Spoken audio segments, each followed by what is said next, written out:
in aid of raising awareness for our chosen charity this month, which is First Story.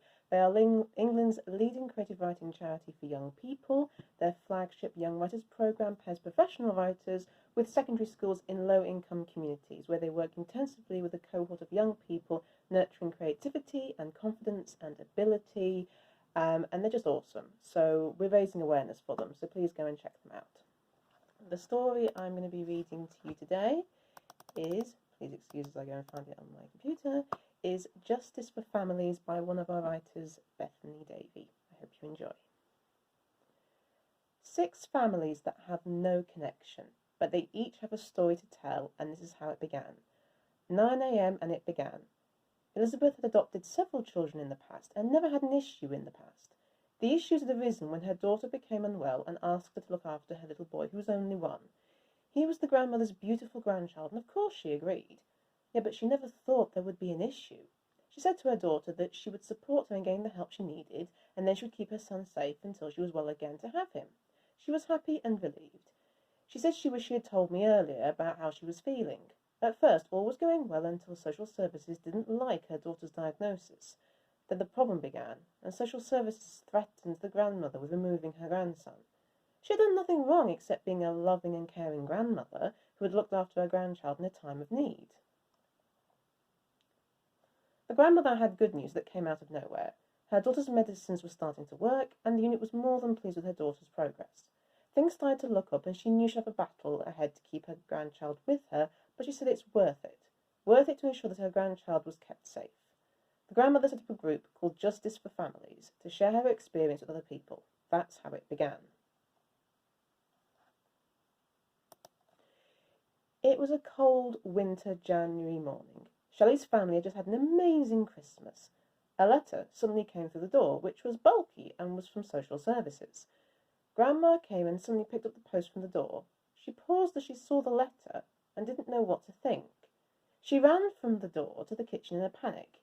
In the kitchen, Gary asked if she had seen a ghost. She said, "Look at this letter. They are taking us to court. They are trying to take the children away from us." Gary just looked at his wife in disbelief and couldn't understand why social services would try such a measure, as they had done everything that had been asked of them to keep their grandchildren safe and happy. They both reread the letter to make sure that what they had read was true. They called the solicitor at once because the hearing was in 2 days. The sheer emotion and exhaustion that they had gone through over the next 2 days were just painstakingly wrong and should never have happened to such a lovely pair of grandparents.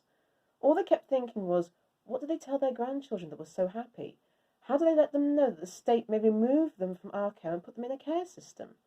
The simple answer was that they didn't know how to tell them, and they just wanted the children to remain with them until their mum was well enough again to look after them. At the weekend, they had people visit from safeguarding who couldn't understand why they had been asked to come and check on the grandparents. The words from them were that the children were happy, safe, and well loved. They said that they would receive a copy of the report at the hearing on Monday. The people even left early, saying that they didn't need to be there. After the safeguarding people had left their house, the grandparents gave the children dinner and an early bath. They read them stories and told them that they would always stand up for what was best for them. They then tucked them into bed and the children fell asleep. All that night they themselves struggled to sleep, but were still determined to smile even if circumstances were bad. On Monday morning it was bright blue skies and had been slightly warmer for a change. For a January morning the day looked good. The hearing was in the morning at 9 a.m. They got the kids ready for school, told them that they loved them very much, and said that whatever happened today, we would all face it together.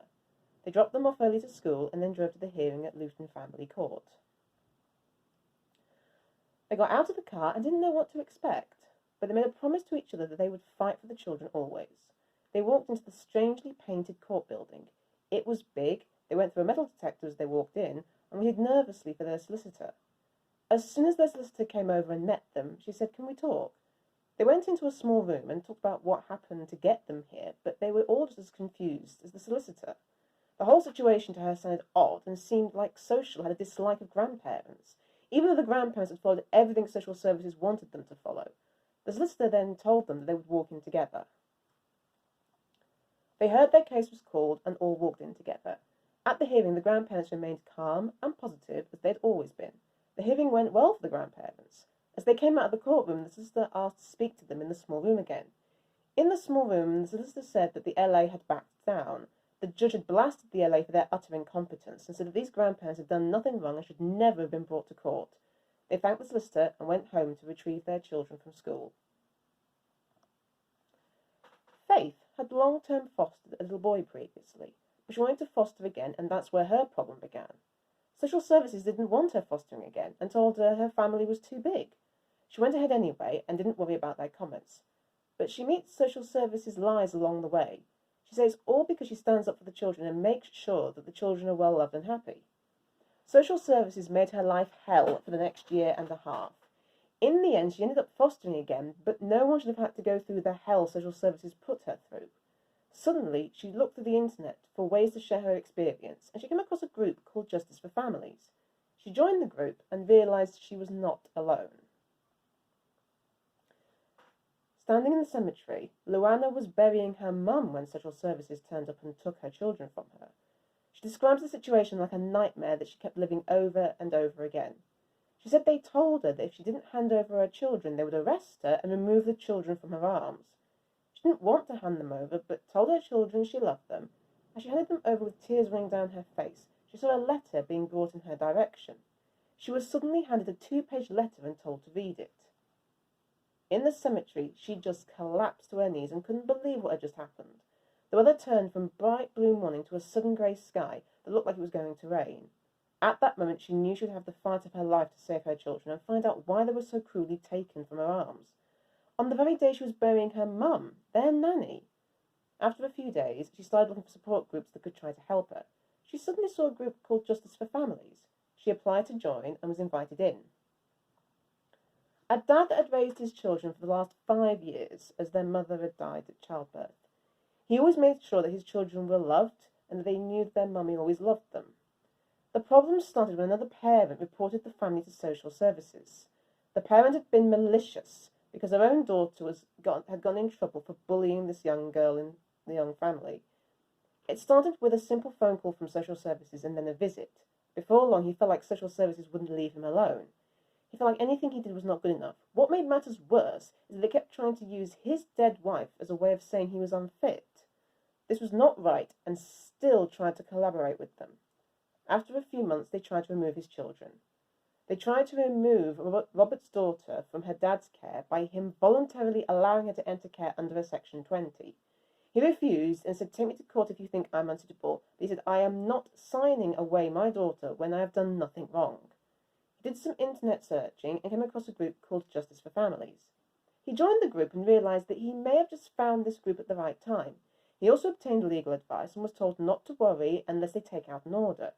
In the end, after he got a solicitor involved and the social services backed down and left him alone, but he was determined to get justice for what they had done. He also realised this was happening on a bigger scale.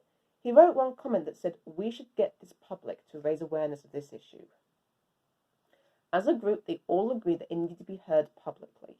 They started advertising their group to bigger social media platforms, which increased the number of people willing to join and support their cause. Also, the group knew that laws needed to change and a whole review of the system needed to happen. Their fight for justice had only just begun, but their stories were real and needed to be heard. They got a journalist on board whose name was Wendy, and she agreed to share their stories, also to include the effects it had on them. She also agreed to collaborate with them to get a review of the whole care system. She told them that laws would change, but they needed a review first. It took hours and hours of talking and writing, but the government finally announced a review of the whole care system. This was met with happiness, and it finally felt like the group had achieved a goal that was once seen as impossible to the many. A virtual party was held for everyone involved in the group, and everyone loved it.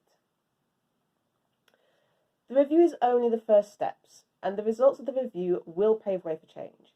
To ensure that social workers are held accountable for corrupt practice, and the laws are changed to ensure fairness for families in the family court when putting their cases across. Every year, millions of children are unlawfully taken from their loving families, sometimes never to be seen again. Although their story is still carrying on, they came together, they are fighting for one goal, and that is to stop children being taken unlawfully.